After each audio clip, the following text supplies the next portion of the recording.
Nós vamos ler Mateus 18. Vocês lembram que a gente vem estudando o caminho do discípulo desde Mateus 16, já faz meses. Tem gente que está desde o início, perdendo um dia ou outro. Tem gente que praticamente nunca faltou a nada. Alguns que vieram, aí pararam, aí as coisas se acumularam e eles ficaram em crise, dizendo, perdi muito.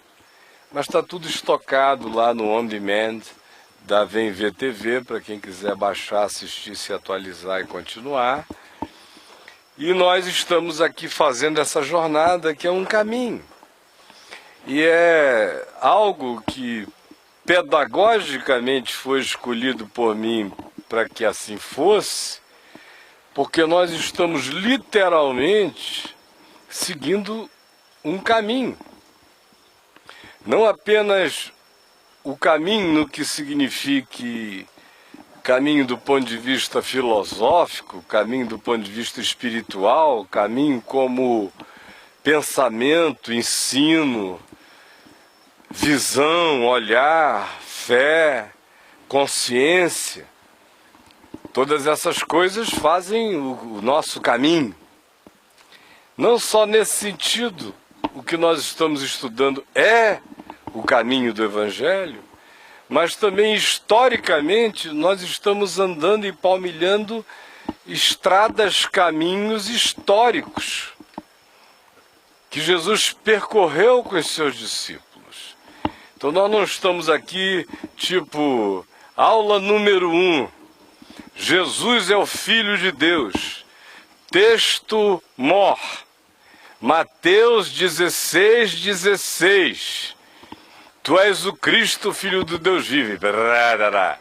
Aula 2, todo discípulo pode cair em tentação, texto mor, Pedro falando bobagem, Jesus dizendo arreda Satanás e tal.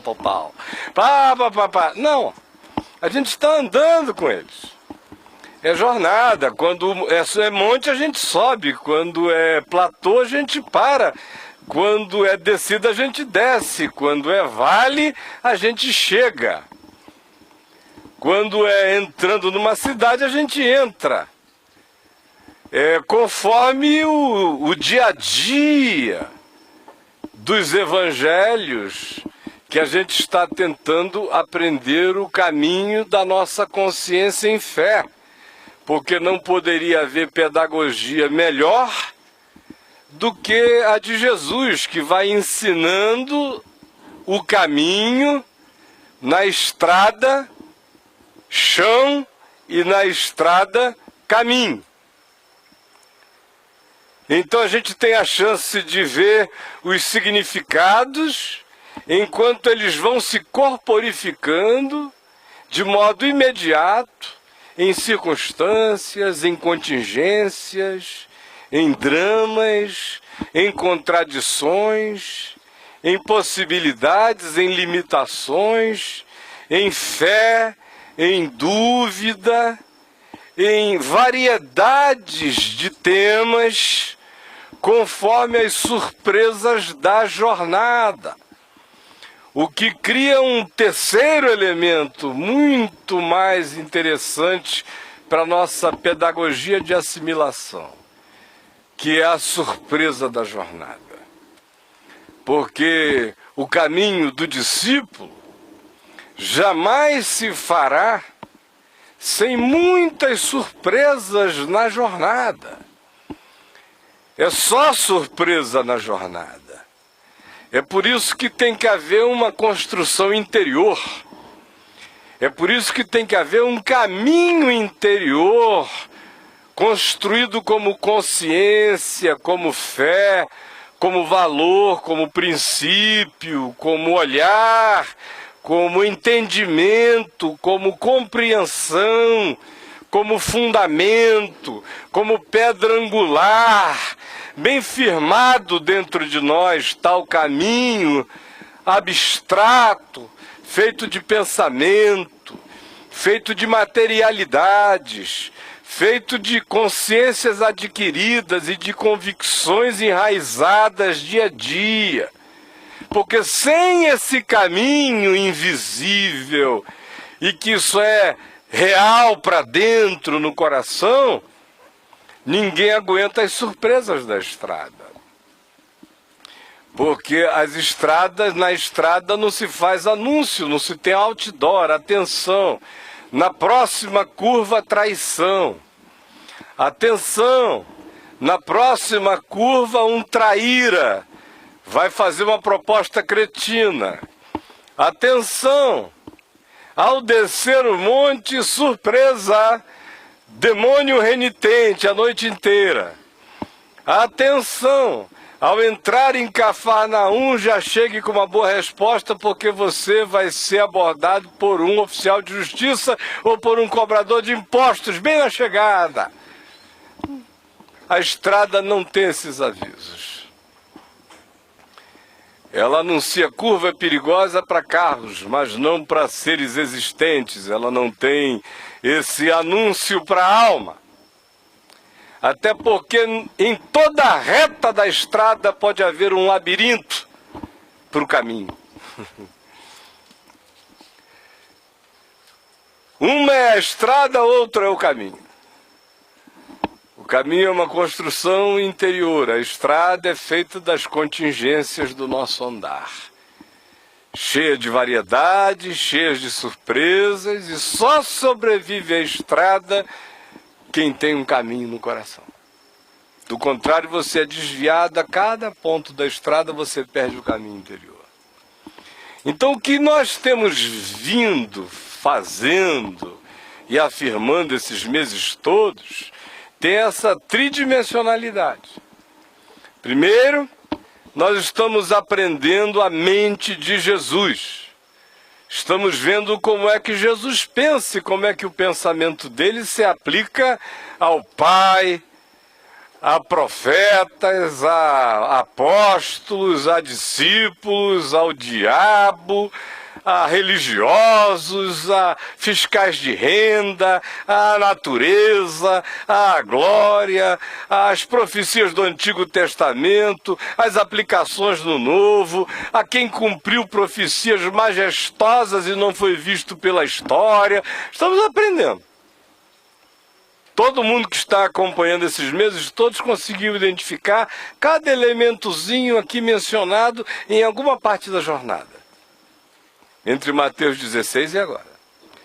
A segunda camada é aquela de ver esses ensinos ganhando as suas aplicações práticas, com as quais a gente pode se identificar todo o tempo. Terceiro, vendo que isso tem que se transformar não em informação, mas em formação dentro de nós, porque as temáticas da estrada são sempre surpreendentes e não trazem avisos prévios. E por isso a gente tem que andar em estado de construção permanente de consciência e vigilância. Isto posto, não como introdução ao texto de hoje, mas à pedagogia do que a gente vem fazendo esses meses todos, eu quero ler Mateus 18. Naquela hora, aproximaram-se de Jesus os discípulos, perguntando: quem é, porventura, o maior no reino dos céus? E Jesus, chamando uma criança, colocou no meio deles e disse: em verdade vos digo que, se não vos converterdes e não vos tornardes como crianças, de modo algum entrareis no reino dos céus. Portanto, aquele que se humilhar como esta criança, esse é o maior no reino dos céus.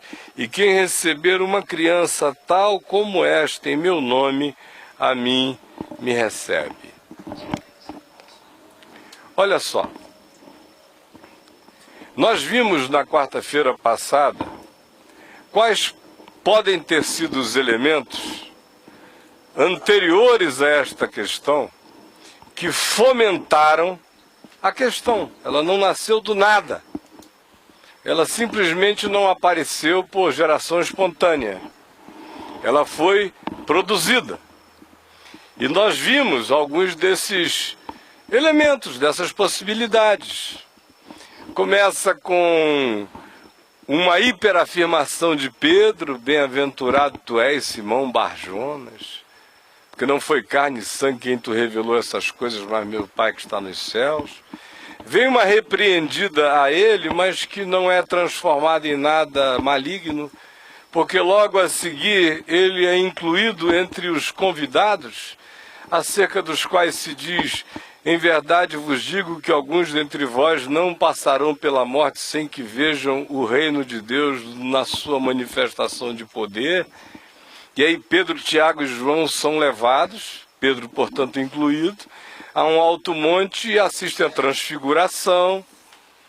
Na descida, Pedro, Tiago e João ouvem segredos que os outros não sabem, acerca dos quais existe a recomendação de que eles não contem a ninguém até que Jesus ressuscite de entre os mortos, o que gera neles uma outra energia, uma energia esotérica, uma energia de quem está a par de informes que não estão disponíveis para a maioria, para o povo, fazem parte dessa coisa interna, de dentro da confraria de Deus, a ponto de terem até Pedro ter tido o surto de: façamos aqui 3 tendas, lembram? Lá em cima do monte. Tamanho era o espírito de templário que estava tomando conta dele, de confraria, de maçonaria com Jesus, Moisés e Elias e a Santíssima Trindade.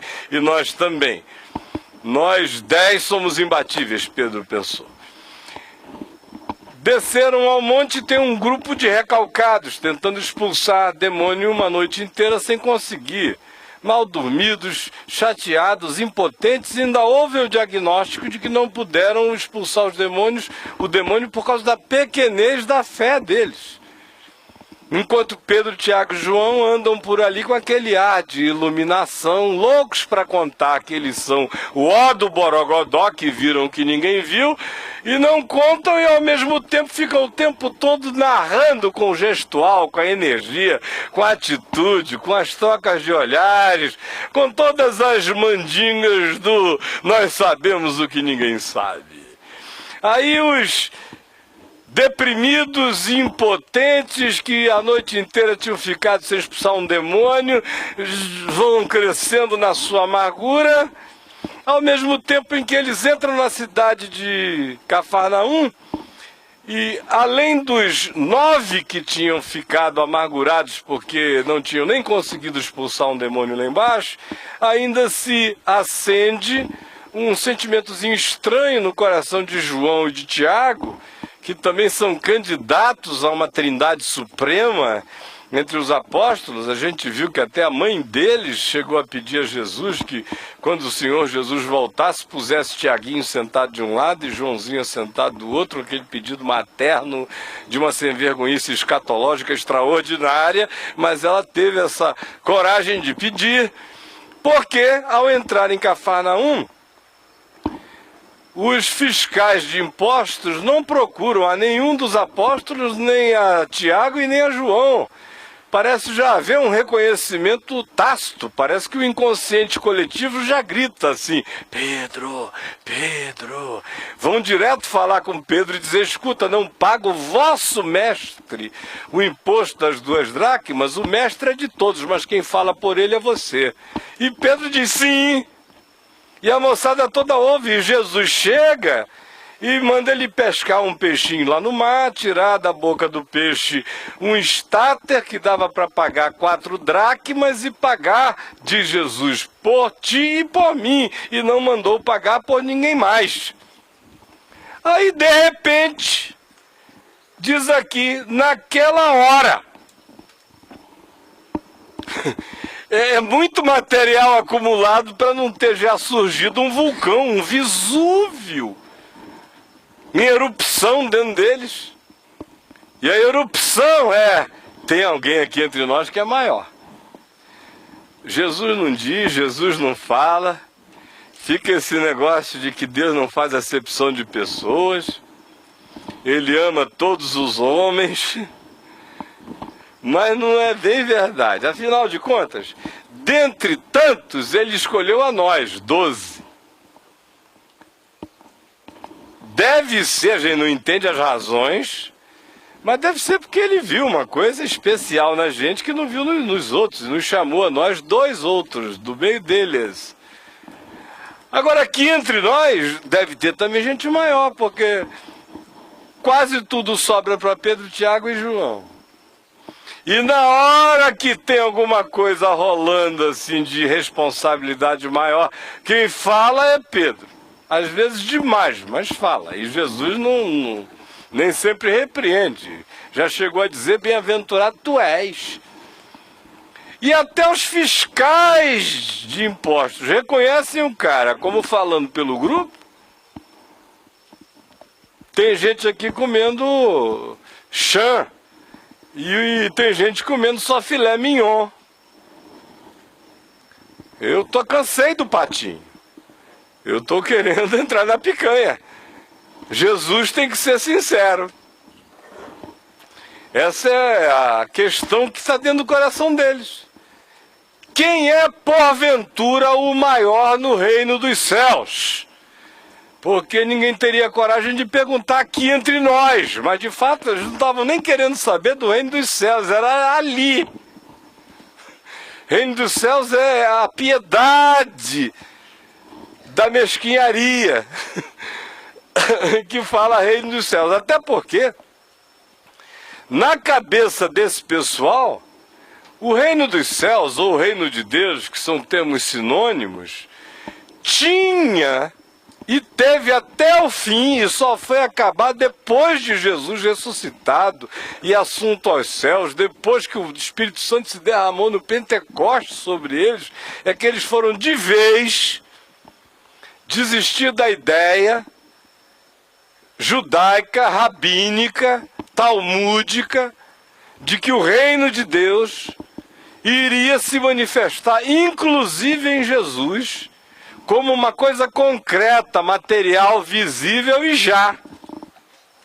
Desbancando os romanos, controlando o mundo, apaziguando a terra e estranhamente colocando aqueles 12 perrapados, aqueles apóstolos, como os juízes de todas as tribos de Israel e os santos que haveriam de julgar os Césares e o mundo inteiro. Mas essa era a concepção imediata deles. Então, quando perguntam quem é, porventura, o maior no reino dos céus ou no reino de Deus, eles estão dizendo quem é o maior hoje ou no reino que o Senhor está inaugurando, do qual nós fomos chamados para sermos apóstolos, e a quem o Senhor já disse que se terá, porque a nós já foi dito que teremos uma posição especial, quem é o maior? E para eles essa ideia de reino de Deus tinha a ver com o que estava acontecendo ali. Quem é o maior aqui? Quem é o maior agora? Porque para fins práticos existe gente maior e gente menor aqui entre nós. Para nossa percepção histórica, existe. Existe aparentemente quem sabe mais. Saber é poder. Existe quem tem mais dinheiro, poder de aquisição é grandeza. Existe quem seja inteligente o suficiente para conduzir. Existe gente com belezas e disfarçatez distintas para seduzir. Tudo isso é poder, tudo isso é grandeza. Existe gente com capacidade suficientemente relacional para construir arquiteturas e teias e correntes de poder que beneficiem a ela, seu interesse, sua intenção. Existem os que se impõem pelo braço, existem os que se impõem pelo medo, existem os que se impõem pela manipulação, existem os que se impõem pelo esmagamento de um caráter tão poderosamente impoluto que parece diminuir a todos à volta. Existem aqueles que se impõem por uma intensidade de energia espiritual acachapante. Ou seja, existem todos os modos e formas possíveis de expressão de grandeza. Da tribo mais remota, primeira e pequenina, ao império mais poderoso. Variam os modos operandi das hierarquias, variam as valorizações das grandezas. Mas o mundo inteiro tem suas grandezas. E até naquele grupo de Jesus a gente viu, aparentemente do ponto de vista histórico, havia essas grandezas.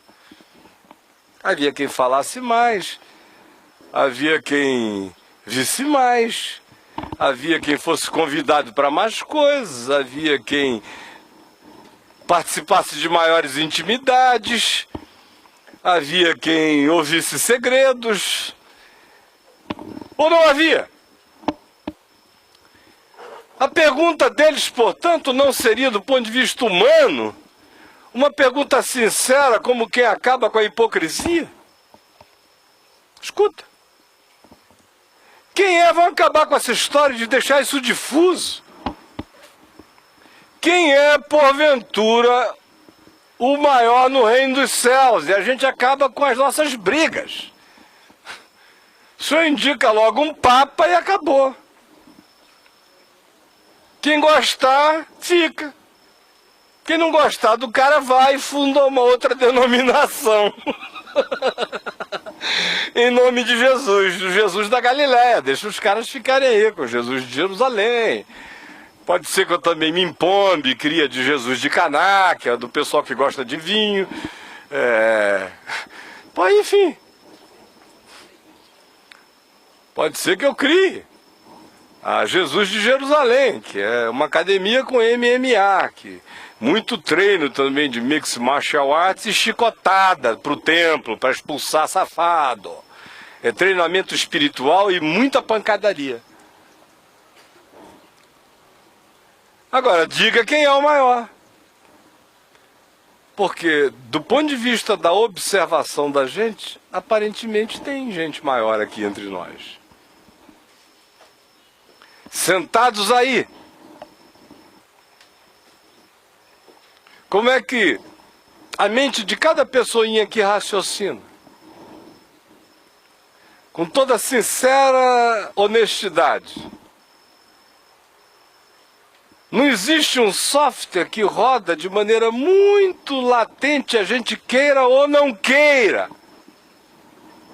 Mas não existe um software que roda aqui dentro reconhecendo maiores o tempo todo. Por que vocês vieram me ouvir hoje aqui? Não foi para fazer uma conferência do óbvio, senão todo mundo ficava em casa. Você sair de casa, chegar aqui nesse Lago Norte, que é o fim do mundo para quem mora em Brasília, eu só fui descobrir isso há pouco tempo atrás. Para mim isso aqui era muito acessível. Depois é que eu fui descobrir que isso aqui é a Conchinchina. Então é uma aventura vir até aqui. É ir ao sítio numa quarta-feira à noite, para a maioria das pessoas chegar até aqui. Isso é uma demonstração de uma valentia candanga extraordinária. E muito obrigado pelo carinho. Eu demorei a descobrir a dificuldade. Mas afinal. Por que você saiu e veio? É só porque você disse, eu vou lá, vou sentar. Eu gosto de ficar 1h30 sentado assim, ouvindo o tom da voz do Caio, olhando ali para aquele negócio. É claro que não. Você vem porque você acha que existe alguma coisa em mim que significa um acréscimo espiritual à sua percepção. Se ficar somente nisso, tudo bem, tudo normal. Afinal de contas, os dons são diversos, as experiências são diversas, assim como existem pessoas aqui com dons, capacitações, percepções, que eu necessitaria dramática e essencialmente se a questão fosse outra. Se a reunião não fosse para alguém falar e outros ouvirem. Se a situação fosse quem é que pode resolver uma questão de informática agora, eu iria sair correndo para o Elmo, ele não estando aqui, a dizer: Chico, socorro, eu não sou o cara. Se fosse para uma intervenção cirúrgica, para fazer uma respiração boca a boca profissional, eu talvez dissesse: Juliana, por favor, minha filha, ajuda a gente aqui rápido e já. Fosse para dar uma opinião sobre iluminação, eu sei exatamente a quem eu iria recorrer. Aldenor, meu mano, me dá uma luz. Se fosse para um monte de outras coisas interessantes, eu iria falar com o Zezinho. Se fosse para conversar sobre textos, eu ia dizer: Dora, socorro. Se fosse para resolver alguma coisa que eu sei que demandaria muito carinho, paciência, eu ia dizer: né, já uma ajuda, minha querida, já, por favor, se você puder. Mas hoje aqui, quarta-noite, eu estou servindo. Ou vocês acham que eu estou aqui sendo servido? Hoje aqui eu sou o garçom. Hoje aqui entre vós eu sou como aquele que serve. Embora a mente que acha que sabe menos, ou que carregue complexos, ou que acha que a coisa mais difícil do mundo é ficar em pé na frente de muita gente e falar, ou que acha que articular uma hora e pouco de alguma coisa para dizer, enriquecer alguém, deva ser um trabalho extenuantemente pesado e, portanto, isso deva significar uma capacidade de preparação extraordinária. Ou seja, cada um olha para mim a partir da sua própria deficiência, impotência e dificuldade em relação àquilo que em mim, para você, parece ser uma sobra e um exagero. Aí, por causa de você me olha daí e diz: o Caio está aparecendo. O Caio é grande. E eu estaria aparecendo e sendo grande do ponto de vista humano apenas, sem nada diante de Deus, se o meu coração estivesse sentindo insensado, bajulado, massageado, crescendo egoticamente.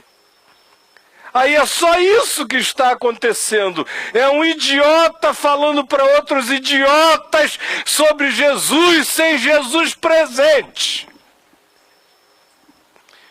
Mas como pela misericórdia de Deus este não é meu coração, e eu estou em pé aqui, não como quem diz eu estou aparecendo, olhem para mim, mas sei que eu estou em pé aqui com a bandeja na mão, passando e dizendo: toma o pão, pega o vinho, come a carne e bebe o sangue, porque aqui hoje à noite, conquanto eu seja visível, mas entre vocês, diante de Deus, eu sou aquele que serve. Só aquele que serve. Mas como o seu olhar é diferente, pode ser que você olhe e diga: o Caio é aquele que aparece. O Caio é o maior. Justamente quando eu estou no exercício da minha diaconia, você com os seus complexos se transfere para mim e diz: ah, se eu estivesse no lugar dele, eu estaria me sentindo grande. E se eu gostaria de todo o meu coração que você estivesse no meu lugar, para você se sentir apenas como alguém que serve. e que tem apenas o privilégio de servir, e que não tem nenhum outro privilégio a não ser esse, e que se tivesse mais 10 outras coisas para oferecer, ofereceria, mas que oferece essa única que tem, e que pela graça de Deus é a melhor de todas, o que não me torna melhor com ela, me torna apenas privilegiado por servir aquilo que antes de ser pão para você, já é pão para mim.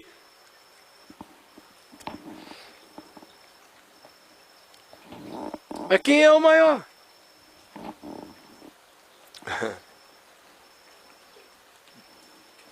A gente olha e a gente fica sempre achando que existem os maiores, sem perceber que o olhar que vê o maior é o olhar do meu complexo, é o olhar do meu senso de inferioridade, é o olhar da minha impotência, é o olhar da minha dificuldade, é o olhar da minha comparação.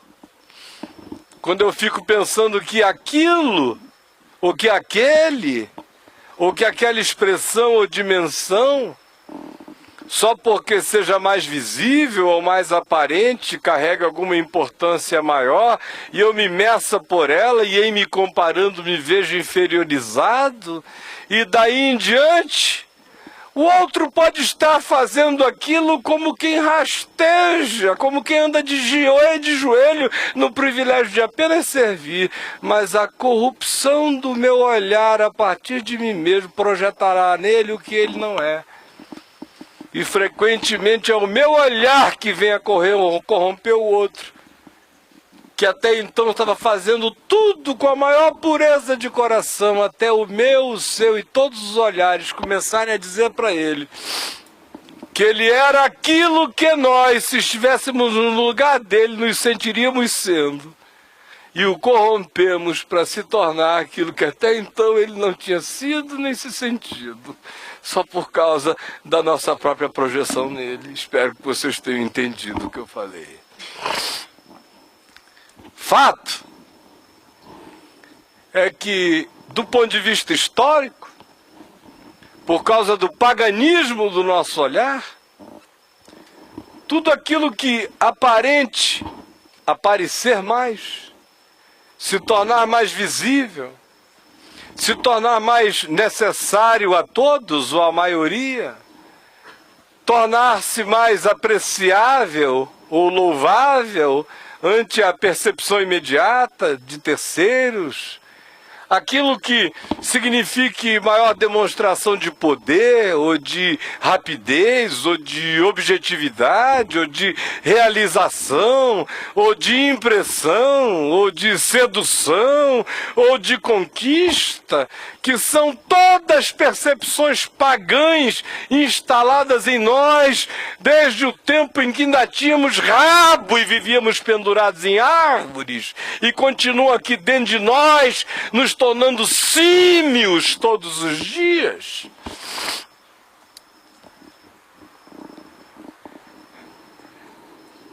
É que impõe esse software do chimpanzé nas nossas interpretações, do animal e do bicho. Quem é o maior para fora, quem tem o maior, quem alcança mais longe. A pergunta deles, portanto, quem é porventura o maior do reino de Deus, não é a pergunta de alguém que sabia o que fosse reino de Deus, porque se eles soubessem o que era o reino de Deus ou o reino dos céus, não haveria aquela pergunta. Era a pergunta de quem imaginava o reino de Deus como uma construção humana, pagando lá de fora, aonde o mais importante é quem tem um anelão para ser beijado. O mais importante é aquele de quem se toma a bênção. O mais importante é quem diz, vai meu filho, ou não meu filho.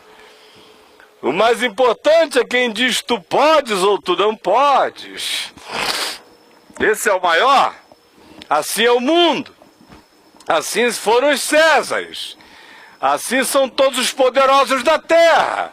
Assim não é o reino de Deus, que não vem com visível aparência, Por isso não dá para perguntar quem é o maior para aquilo que não vem com visível aparência. Que não se diz ei-lo ali, ou ei-lo aqui, ou lá está, como se perguntará quem é o maior naquilo que é absolutamente intangível.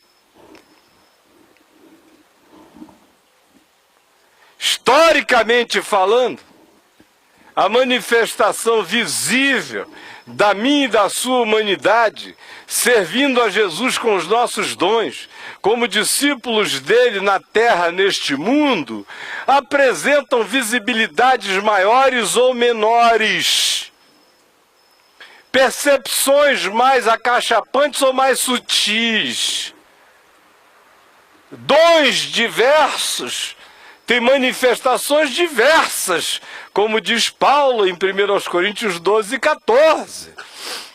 Os dons são diversos e diversas as manifestações, mas um só é o mesmo Espírito, que a todos nós batizou num só Espírito e num só corpo. Mas do ponto de vista da observação histórica, existe diversidade de dons e de manifestação. Se a nossa mente for pagã, se o nosso olhar for conforme os reinos deste mundo, se a nossa interpretação cair no alçapão do engano acerca desse reino de Deus para fora, desse reino de Deus como ministério, desse reino de Deus como coisa quantificável, desse reino de Deus como torre, desse reino de Deus como templo, desse reino de Deus como algo mensurável, desse reino de Deus dos messianismos alexandrinos, cesarinos, e que nada mais são do que paganismos frequentemente agora feitos e praticados, e desde há muito já feito e praticado sob a bandeira e o estandarte que carregam a cruz do cristianismo, mas movidos pelo mesmo espírito pagão que matou, roubou, destruiu, saqueou, impôs caprichos e desejos. Só que agora em nome de um reino de Deus que vem para fora. Hoje em dia já não se chegam mais nas praias do mundo com naus, com espada, com cruzes e com genocídios horrorosos e impensáveis como se praticou na América Latina, na África e em quase todos os lugares da terra em nome do cristianismo.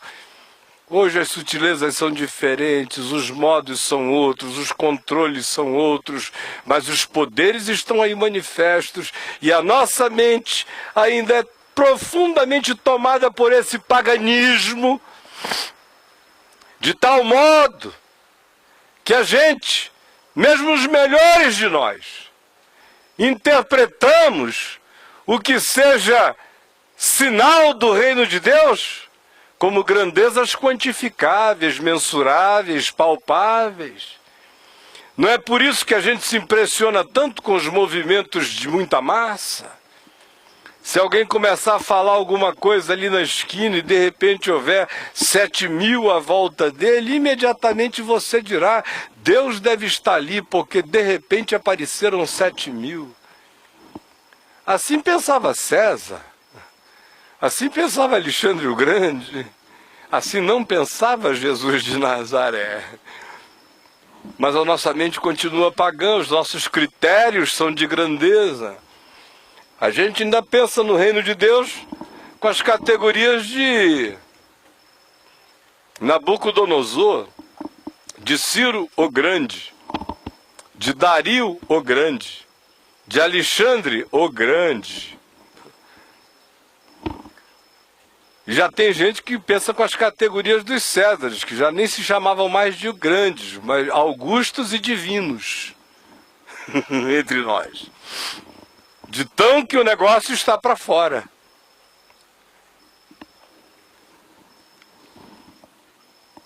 Aí vem Jesus, ouve essa pergunta, que tem, historicamente, a sua dimensão de tentação frequente, porque é somente o espírito educado na consciência do reino de Deus e que se satisfez em Deus consigo mesmo, com seu próprio dom, agradece a Deus por ser quem é, sem desejar ser o outro. É somente esse que não tem essa questão. Quem é, porventura, o maior no reino de Deus é quem pergunta quem se compara. Não quem agradece por ser quem é. Quem agradece por ser quem é, só pede a Deus que no dia seguinte amanheça melhor para Deus. Mas não quer saber quem é o maior, só quer saber se ele conhece hoje a Deus melhor. Não existem quantificações para o lado de fora. Quem quantifica ainda nem discerniu o que é o reino. Ele é não quantificável na sua própria natureza e qualidade. Aí vem Jesus, que vai ensinar a eles até o fim e para sempre. Embora essa tentação fique sempre presente de medir pelas grandezas, pelas importâncias, pelos movimentos, pelos aglomerados. Medir com os olhos pagãos, que diz: se tem muita gente, deve ter muita importância. Se tem muito dinheiro, deve ter muito poder. Se tem... Enquanto o olhar for este, os nossos enganos serão sempre os mesmos. Estarão sempre presentes aqui entre nós. Sempre dizendo: Pedro deve ser mais amigo porque é mais chamado. No segundo time vem Tiago e João porque são mais incluídos do que nós. Aqui entre nós tem um pessoal que só serve para carregar o piano. E tudo isso por causa de comparação, por causa da perda da alegria e da gratidão pessoal, particular no coração, em razão de que se seja quem se é em Deus e para Ele. Para desmontar isso aí que Ele irá fazer sempre, e o Espírito Santo faz todo dia, do contrário, a gente surta. No mesmo engano que se repete o tempo todo, que se renova com caras distintas, que tem um poder de regeneração perversa inacreditável, e se apresenta com sutilezas diversas para nós o tempo todo como uma tentação permanente. Jesus chega e responde a pergunta deles da seguinte maneira. Tinha uma criança ali. Uma criança.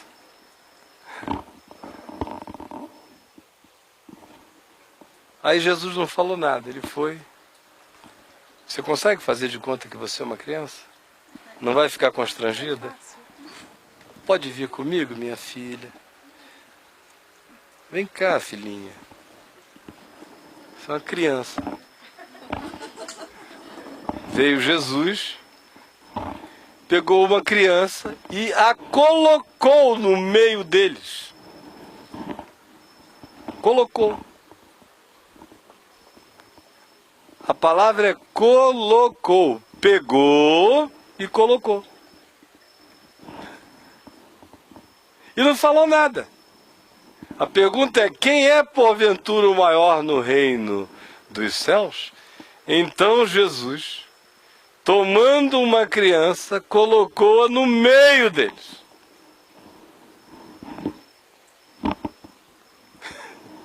E está todo mundo olhando, esperando a resposta. Como vocês estão. Eis a resposta de Jesus à pergunta: quem é o maior no reino dos céus? É pegar essa criança e colocar essa criança aqui no meio de nós. Esqueçam a idade dela. Ela está com 5 aninhos. Colocada aqui no nosso meio. Aí todo mundo olhando. Qual será a resposta? Deve vir uma profundidade aterradora. E Jesus deixou a criancinha de 5 anos ficar ali parada no meio deles. Está desagradável? Não, Não? Tá tranquila? Então fique bem tranquila. Porque você está fazendo papel de criança, mas não é. E agora o que vai ser dito não é para você fazendo papel de criança. É para você que não é criança e que precisa ouvir como se criança fosse. E eu também, e todos nós. Porque ele, chamando uma criança, colocou no meio deles e disse: em verdade vos digo que se não vos converterdes e não vos tornardes como crianças, de modo algum entrareis no reino dos céus. Portanto, aquele que se humilhar como esta criança, esse é o maior no reino dos céus. E quem receber uma criança tal como esta, em meu nome, a mim me recebe. Muito obrigado. Eu não vou pedir desculpa, porque senão eu te colocaria em grande perigo espiritual. Que seria admitir que você ficou constrangido em ser colocada como uma criança, com seu coração. E eu jamais pensaria isso de você, porque seria o que Jesus recomendaria que eu não pensasse de você. Ao contrário, o que Jesus recomenda que eu pense de você é que você de fato aceitou isso aqui como uma criança. Que o seu coração não resistiria à palavra de Jesus, ao chamado de Jesus, para se tornar como uma criança, para tirar da sua mente todas as adultezas, todas as importâncias, todas as etiquetas que dizem: não, isso aqui é ridículo, mesmo que seja Jesus chamando, eu não vou não. Ridículo só tem que existir para o discípulo em relação a tudo mais. Mas não existe, não pode existir para o discípulo nenhum ridículo que se relacione à palavra de Jesus, a Jesus chamando. Jesus chamando não há ridículo. Eu vou. Ele diz: fica aqui, eu fico. Ele me coloca, eu aceito. E ele diz que a questão não é quem é o maior no reino dos céus. Porque o reino dos céus não é uma categoria para fora. Ele diz que o reino dos céus é uma categoria para dentro. A questão não é quem é o maior, a questão é quem entra. É quem entra. Vocês estão pensando que isso é para fora? É quem entra no reino. A porta é estreita, o caminho é estreito, é impossível entrar. Ele chega a dizer que somente o impossível de Deus é que pode tornar possível a entrada no reino. Diz que é mais fácil entrar um camelo pelo fundo de uma agulha. E a gente fica querendo saber quem é o maior. Para quê? Para ficar de fora? É só quem quer ficar de fora é que quantifica o reino de Deus e que nele quer ser o maior. Quem entendeu que o reino não é quantificado, não é para fora, é interno, é como aquele templo de Ezequiel que cresce para dentro. Quem entendeu que o reino de Deus está dentro de nós, esse não pergunta acerca de nada maior. Esse sabe que o maior é a morte. Esse sabe que o maior é o desaparecido, o maior é o morto. O maior é o que desistiu de si, o maior é o que desaprendeu essa conta. O maior é que se emburreceu ao ponto da sabedoria que desaprendeu essa pergunta. O maior é aquele que sabe que na história os papéis são diferentes, os dons são diferentes, as manifestações são diferentes, mas esse é apenas o presépio das nossas trocas de favores e de graças, cada um com o que recebeu, e aquilo que a gente recebeu não designa o nosso valor, porque nenhum dom, ainda que haja importâncias neles do ponto de vista histórico das suas manifestações, nenhum dom designa a qualidade do ser que o pratica.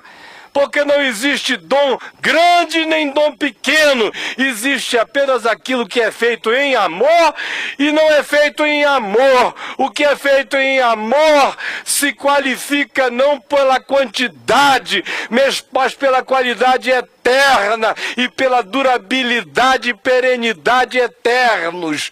O que não é feito com amor, o fogo queima. É grande para fora e não dura nada. Acabou.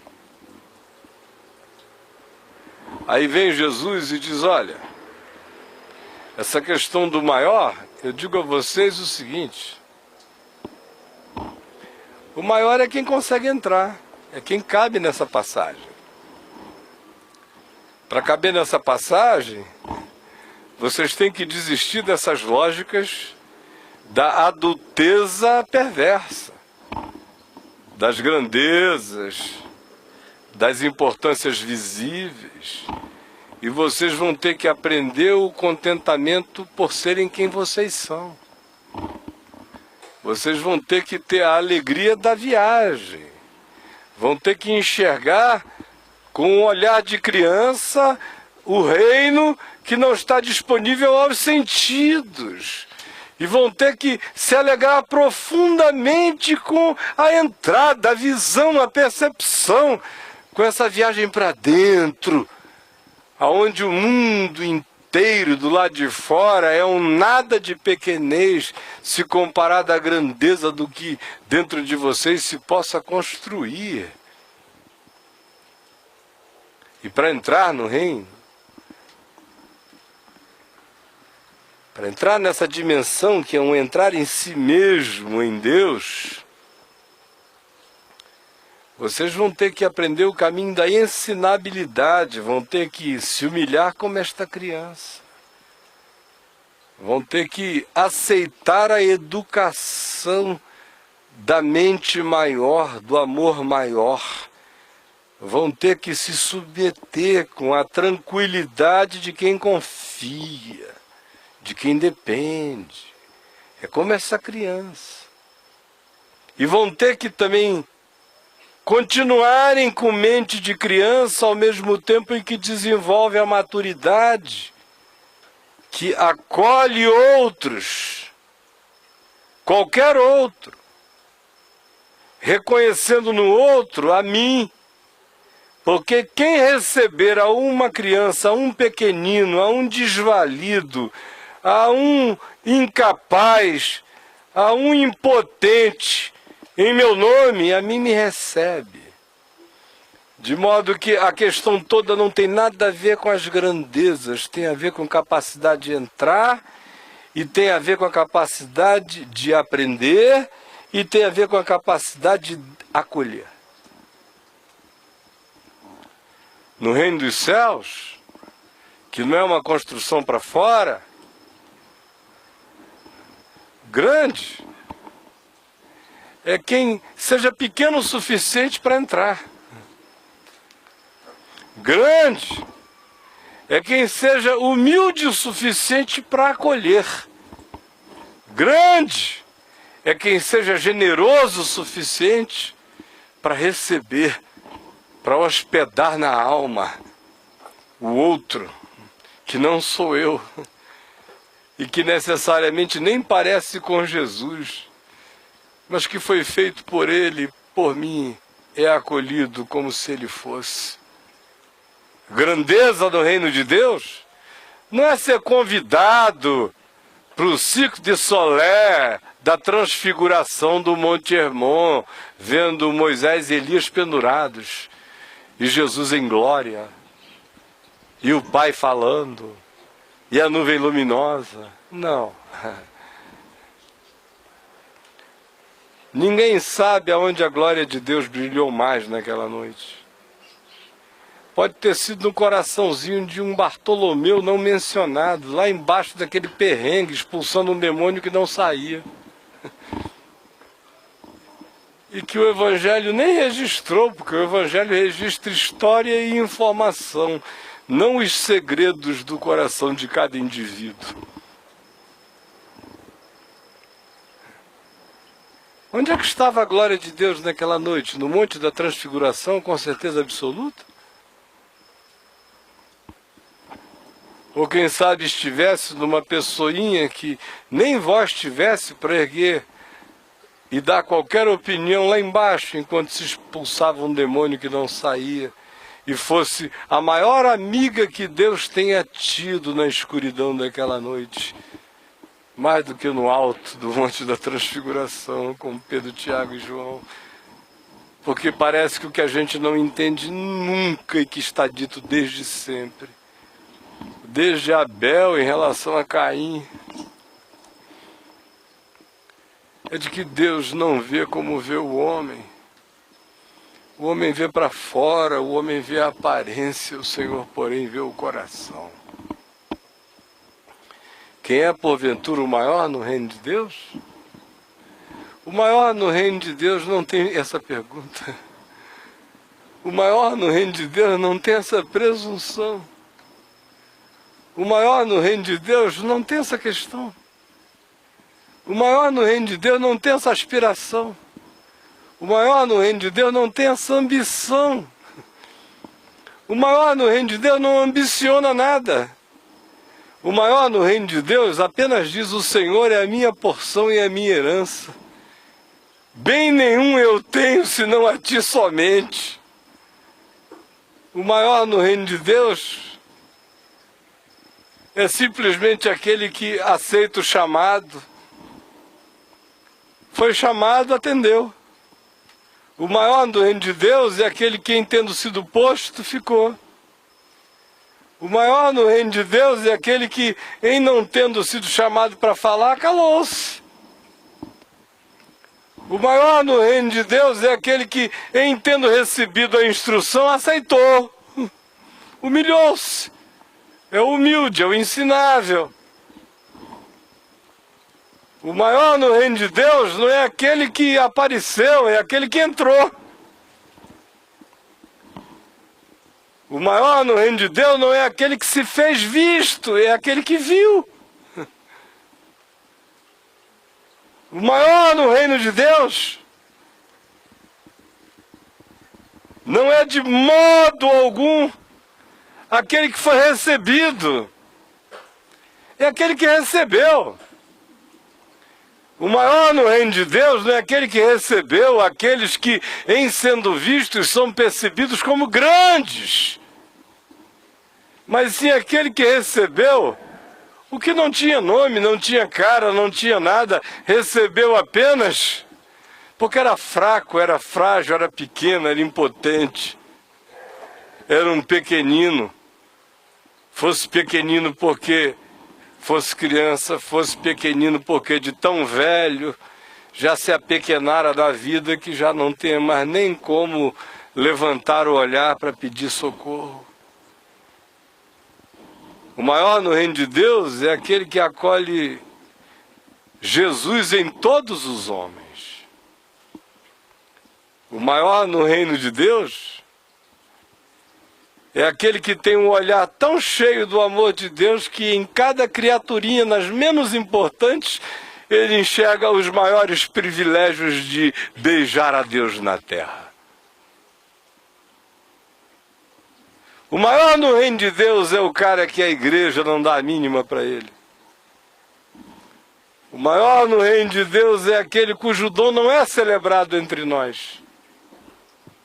O maior no reino de Deus não é objeto da inveja dos piedosos da igreja.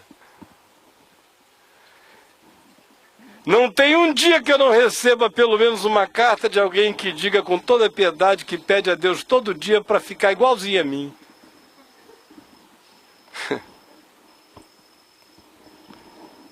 E eu respondo a esses com uma piada do Jaziel Botelho, um cartunista evangélico que eu conheço desde menino, e que já fez muitos cartoons sobre mim. Acho que a maior safra de cartoons do Jaziel Botelho talvez seja a meu respeito. E tinha lá um dos cartoons, era um monte de gente querendo me imitar, na década de 90, ficarem iguais a mim, virarem meus clones. Aí ele dizia alguma coisa assim, do tipo, bem-aventurados todos os imitadores do Caio, porque herdarão. Eu dizia, aliás, no cartoon, bem-aventurados todos os meus imitadores, porque herdarão todos os meus defeitos. E a absoluta verdade. Mas ele quer ser meu imitador. Não tem um dia que não tem um garoto ali. Eu tenho 21 anos de idade, meu sonho é ser igualzinho o senhor, de coitado. Ele não tem ideia do que ele está pedindo. É melhor ele pedir, façamos aqui 3 tendas, é uma loucura menor, do que pedir, queria ser igualzinho o senhor. Eu digo, interessante, por que ele não quer ser igual a minha mãe?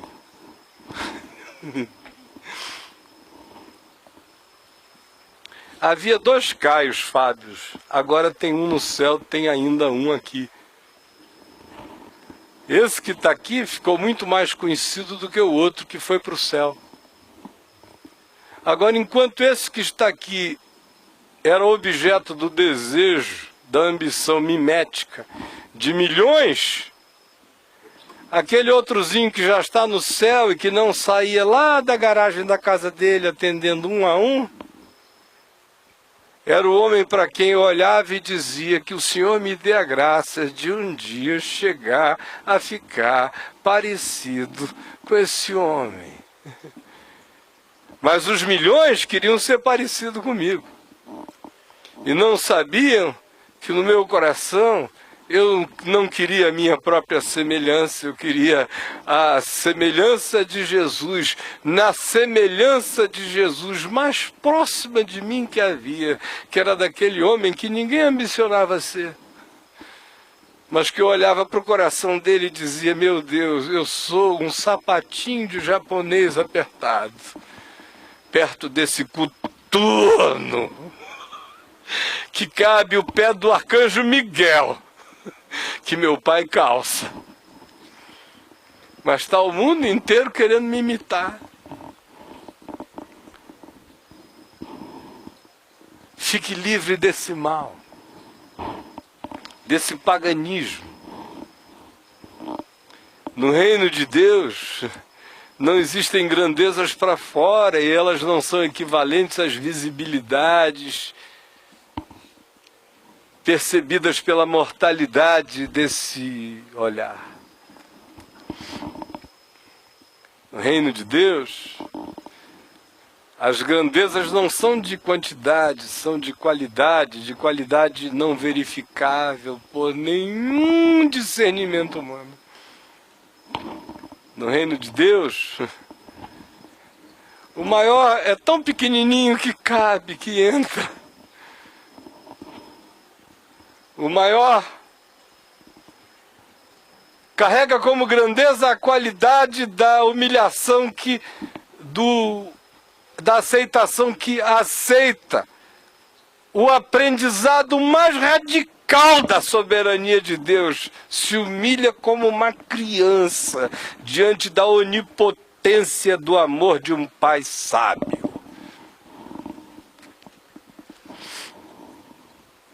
O maior no reino é aquele que acolhe a todos como se em todos Jesus estivesse, porque sabe que em todos Jesus está. Portanto, o maior no reino não é aquele que cresceu para fora. O maior no reino dos céus é aquele que dilatou tanto o coração que vai cabendo o mundo inteiro. Quanto mais couber, maior ele será. E isso não para percepção dos olhares, mas para verificação alegre do Pai que diz, eis aqui mais um filho amado, em quem eu desenvolvo todo dia mais prazer. porque ele ficou livre dos enganos dos reis da terra, dos Césares e dos poderosos, das potestades do diabo e das grandezas quantificáveis. E abraçou essa alegria de que o seu galardão será uma pedrinha branca, na qual estará inscrito um nome que ninguém conhece, ninguém precisa conhecer, exceto aquele que dá, que é o Pai, e aquele que o recebe. O maior no reino de Deus é aquele que sabe que até o galardão não será verificável por terceiros. Ele se manifestará apenas como relacionalidade incompartilhável e, portanto, não invejável, porque não estará disponível aos sentidos de ninguém, nem neste mundo, nem no porvir. O maior no reino de Deus sabe que a única coisa que interessa é a profundidade da minha amizade com o Pai, e que Ele em mim faça morada, e que a grandeza não é uma torre para fora, é um poço indevassável para o lado de dentro, só visitável por aquele que em amor nos toma pela mão e nos leva para o lugar altaneiro do abismo mais profundo, no interior do nosso ser, na elevação de Deus e no quebrantamento do homem, que é onde habita a qualidade do reino de Deus. Vamos ficar em pé e vamos orar. Só que eu não terminei esse tema. Quarta-feira que vem a gente vai continuar. Porque quarta-feira que vem eu quero falar sobre 3 diferentes perspectivas de pequeninos. O pequenino que eu preciso ser, o pequenino que eu não devo ser e o pequenino que eu preciso reconhecer. Sempre. Então, quarta-feira que vem, nós vamos aprender mais essa dimensão do caminho do discípulo. E aí, depois que a gente tiver aprendido essa, do significado dos pequeninos, que está ainda atrelado ao que nós vimos hoje à noite, nós vamos mudar para Lucas 10 e vemos a continuidade desse texto em Lucas 10, com 2 questões adicionais a essa. Essa aqui é quem é o maior. A outra é quem pode e quem não pode andar com a gente ou fazer coisas em teu nome. E a última é: tu queres que nós tragamos juízo de Deus para consumir as pessoas que aparentemente estão em oposição a ti? Que são surtos do discípulo toda hora, e o cristianismo não nos deixa esquecer isto. Vamos orar? Eu estou precisando de um arpista, embora eu não seja Eliseu, e nem tenha uma profecia a entregar. Que eu tinha, eu já entreguei. Agora pode até ser que com a harpa tocando alguma coisa aconteça. Nós vamos orar, vamos dar as mãos.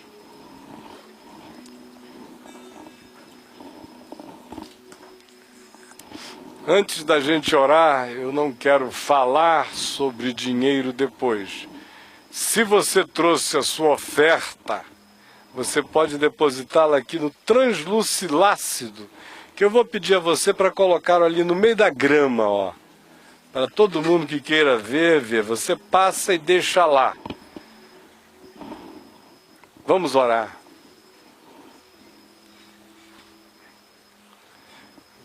Senhor Jesus, eu te agradeço esse imenso privilégio de estar aqui, nessa casa que tu me deste temporariamente, no Lago Norte, que pertence a Dona Marisa, a Lucila, a Sandra. Eu quero te agradecer porque aqui de dentro dessa casa, tu nos permites falar com o mundo inteiro. Quero te agradecer por esses irmãos amados, queridos, cada dia mais aqui de Brasília, que há 5 anos vêm. Por aqueles muitos que vão ao La Salle, pelos milhares que vão crescendo à volta na cidade, se espalhando pelo país, por lugares diferentes da terra.